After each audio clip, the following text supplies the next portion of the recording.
मनीष कश्यप और गुंजन सिंह की तरह पवन सिंह भी लड़ेंगे निर्दलीय चुनाव। पवन सिंह ने घोषणा की है कि पवन सिंह कहां से लड़ेंगे चुनाव। पवन सिंह का आ गया है एक पोस्ट जिसमें पवन सिंह ने साफ तौर पर बताया है कि पवन सिंह बिहार के इस जगह से चुनाव लड़ेंगे। आइए चलिए बताते हैं आपको इस वीडियो में, लेकिन इससे पहले आप सभी से एक रिक्वेस्ट है कि मेरी वीडियो को लाइक कर चैनल को सब्सक्राइब जरूर करें।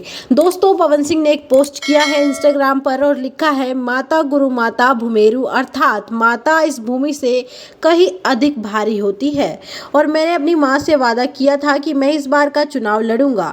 मैंने निश्चय किया है कि मैं साल 2024 का लोकसभा चुनाव काराकाट बिहार से लड़ूंगा।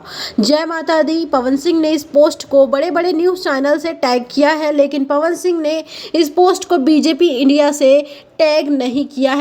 तो अब लोग कयास लगा रहे हैं कि पवन सिंह कहीं ना कहीं निर्दलीय चुनाव लड़ेंगे, क्योंकि बीजेपी से पवन सिंह की हर एक उम्मीद टूटती हुई नजर आ रही थी। तो दोस्तों, मैं आपको बता दूं, हाँ, पवन सिंह निर्दलीय ही चुनाव लड़ने वाले हैं काराकाट बिहार से। और अब आपको देखने मिलेगा चुनावी वसंत जो चल रहा है अभी, क्योंकि अभी आप लोग जिसे भी देख रहे होंगे चुनावी मुद्दों पर ही बात कर रहा है और भोजपुरी इंडस्ट्री में भी अभी इसी तरह का माहौल था। और अब पवन सिंह ने इस पोस्ट के द्वारा साफ कर दिया है कि पवन सिंह बिहार से ही चुनाव लड़ने वाले हैं, काराकाट से। तो दोस्तों, इस वीडियो में इतना ही आपको जानकारी देना था कि पवन सिंह कहां से चुनाव लड़ने वाले हैं, और ये वीडियो यहीं तक थी। लेकिन हाँ, अगली वीडियो में हम आपको फिर से जरूर मिलेंगे अगली अपडेट के साथ। तब तक के लिए बने रहे इसी चैनल पर। मिलते हैं नेक्स्ट वीडियो में, तब तक के लिए बाय बाय।